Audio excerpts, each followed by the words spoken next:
Boom. Yeah.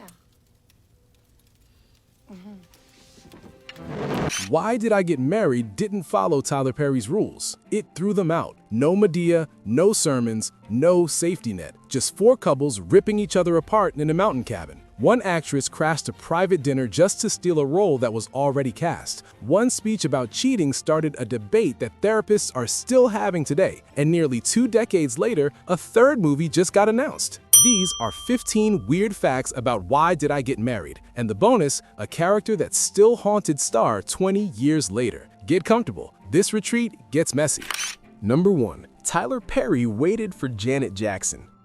Definitely a tough period at that time because my brother had just passed, and it was very, very cathartic to be able to release. Janet Jackson was not supposed to be here. Tyler Perry wanted her for Medea's family reunion back in 2006. She was unavailable. Tour schedules, album commitments, the timing never worked, so Perry waited. When Why Did I Get Married moved forward, he went back to Janet, pitched her the role of Patricia, a successful psychologist, a woman hiding devastating grief behind a perfect smile. This time, she said yes. Janet hadn't done a major dramatic role since Nutty Professor 2 in 2000, 7 years away from the screen. The Super Bowl incident in 2004 had complicated everything. Radio blacklists, industry backlash, a career stuck in limbo. Filming began March 5, 2007. Janet Jackson showed up ready to work. This was her comeback, and Tyler Perry was the only one willing to give it to her.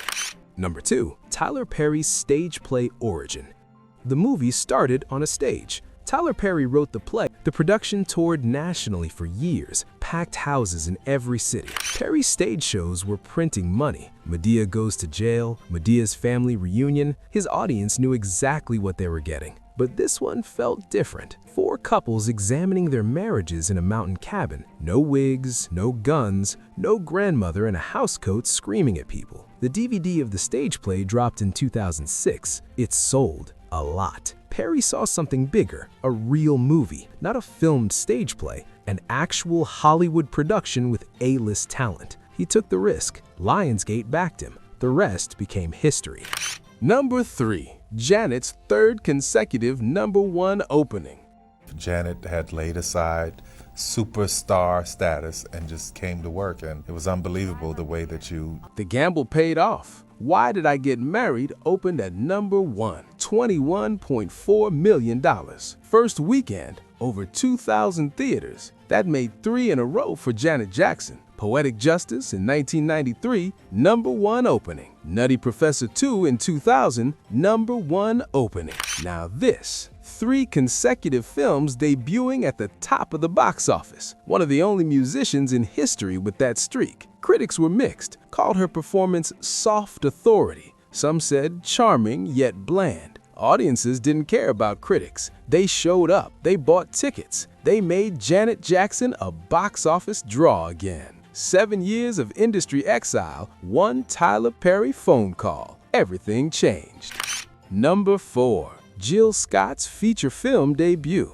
I'm playing Sheila, and originally Sheila was mild-mannered. She was very accepting of whatever was to happen in her life. Jill Scott had never done this before. The Grammy-winning singer, the neo-soul queen, the voice behind A Long Walk and Golden. 3 platinum albums, 0 movie experience. Perry cast her as Sheila, the heaviest role in every sense. A woman trapped in an abusive marriage, humiliated by her husband, forced to drive alone through a snowstorm while he flies with his mistress. Scott wore padding throughout filming. Her character was about a size 28, double her actual size 14. The transformation changed everything. People treated her differently in costume. The way they looked at her, the way they talked to her, it informed the performance, made Sheila's pain feel real. Entertainment Weekly singled her out, called her performance the one that glistens, the sad, heavy-set Sheila who locates the faith that's the source of love. Jill Scott walked on to set with no film experience. She walked off with the best reviews of anyone on screen.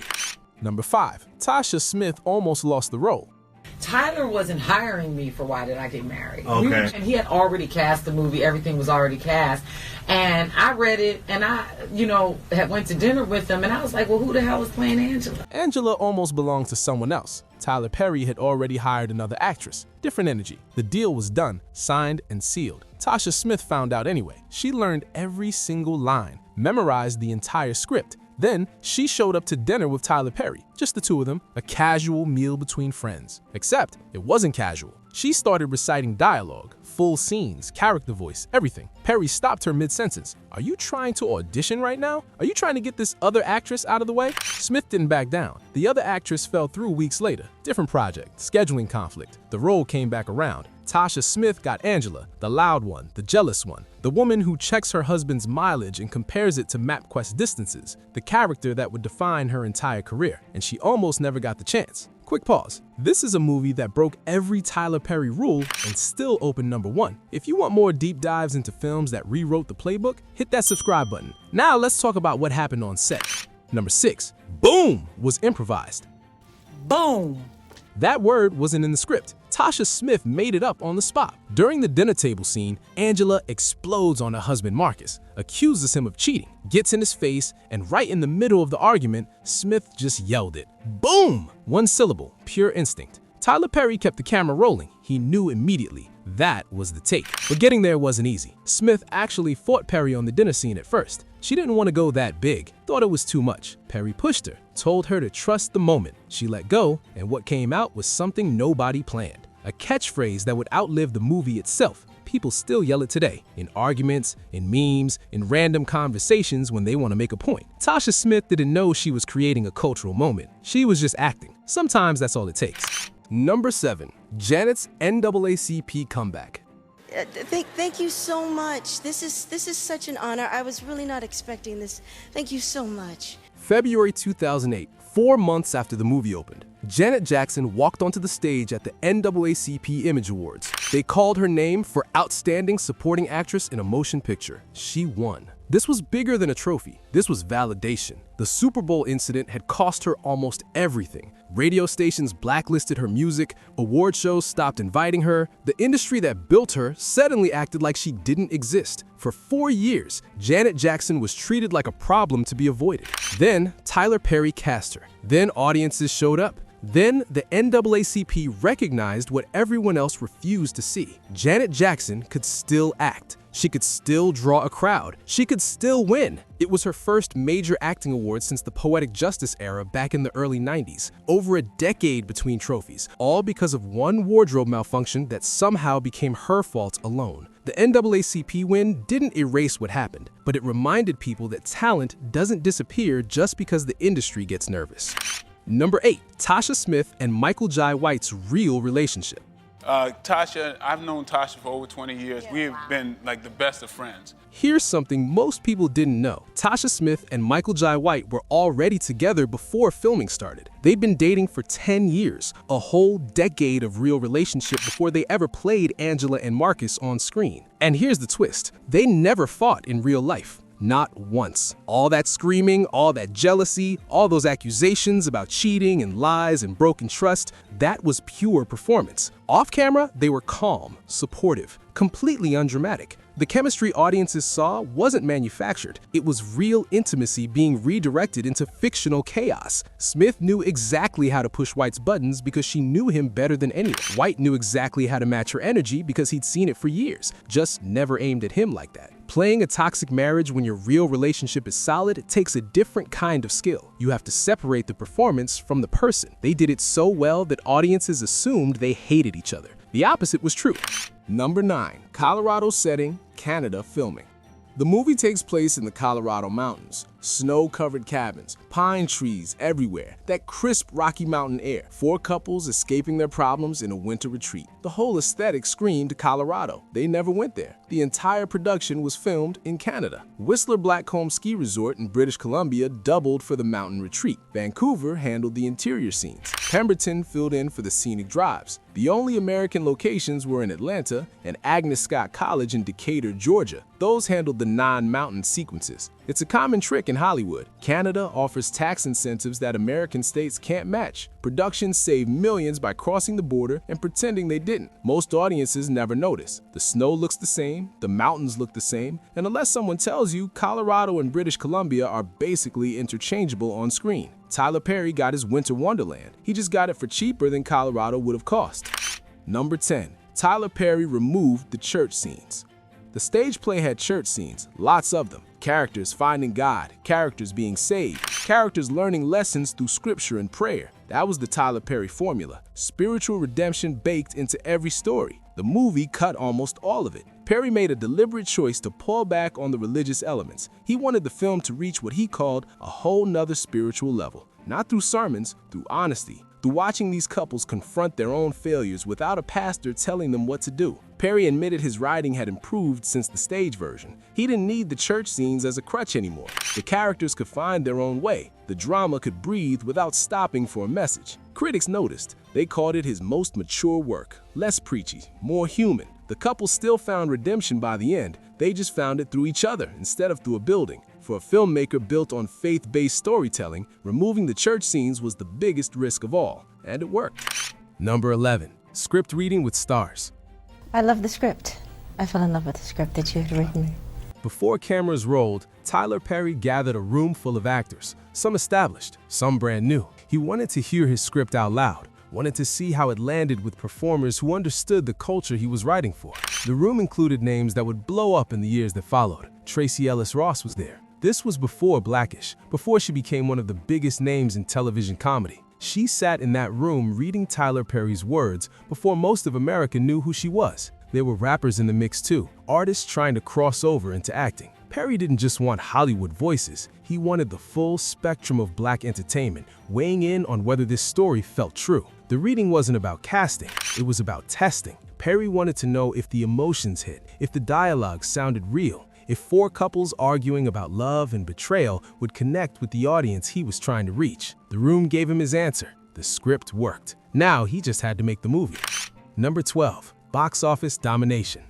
The budget was $15 million. That's nothing by Hollywood standards. A rounding error on a Marvel movie. Craft services on a Christopher Nolan film. Tyler Perry didn't have blockbuster money. He had just enough to make something real. Opening weekend changed everything. Why Did I Get Married debuted at number 1, $21.4 million from just over 2,000 theaters. In 3 days, the film had already made back its entire budget and then some. By the time it left theaters, domestic total hit $55.8 million. That's a 272% return on investment. Studio executives dream about numbers like that. But here's what made it legendary. That same weekend, Michael Clayton was in theaters. Elizabeth the Golden Age was competing for screens. Award season heavyweights with massive marketing budgets and critical buzz. Tyler Perry beat them both. Not with explosions, not with special effects, with four couples in a cabin talking about their marriages. Sometimes the smallest stories make the biggest noise. Number 13. The 80-20 rule went viral. Tell your brothers about the 80-20 rule. One speech. That's all it took. Richard T. Jones plays Mike, a cheating husband trying to justify his affair. He sits down and explains the 80-20 rule. You get 80% of what you need at home, but you leave for the 20% you think you're missing. Then you realize that 20% isn't enough and you've already lost everything. The speech was supposed to make Mike look pathetic, a man rationalizing his worst decisions, but something unexpected happened. The concept escaped the movie. People started quoting it in real life. Relationship podcasts built entire episodes around it. Therapists referenced it in sessions. Peace thinkers debated whether the math was real or manipulative. 18 years later, the 80-20 rule still trends online. It's been discussed, dissected, and disputed more than anything else in Tyler Perry's entire catalog. One monologue from a cheating character became a permanent part of relationship discourse. That's the power of the right words at the right moment. Number 14. No Medea. Why Did I Get Married broke the pattern. No Medea. Not a single scene. Not even a cameo. Perry made a film without his most famous character. It was a gamble. Medea was his brand. She was the reason studios trusted him with money. Walking away from her meant walking away from the formula that built his empire. Perry didn't care. He wanted to prove he could make a serious drama. He He wanted critics to stop dismissing him as a one-trick performer in a dress. He wanted the movie to stand on its own. It did. The risk paid off. Audiences showed up anyway, and Tyler Perry proved he was more than just Madea. He was a filmmaker. Number 15. A third movie is officially coming.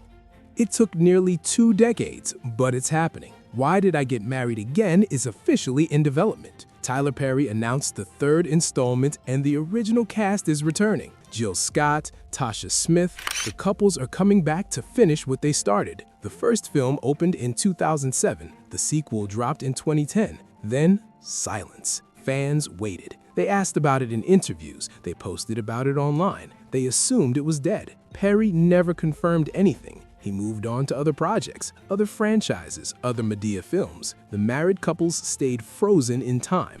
Now the wait is over. A new chapter is coming. New drama, new secrets, new reasons to question whether these marriages can survive. The 80-20 rule might get revisited, Angela might yell boom again, and Sheila, she's getting another chance to prove she's more than the woman who got left in the snow. 18 years between sequels. Most franchises don't survive that kind of gap. This one refused to die. Bonus fact: Sheila still haunts Jill Scott every single day.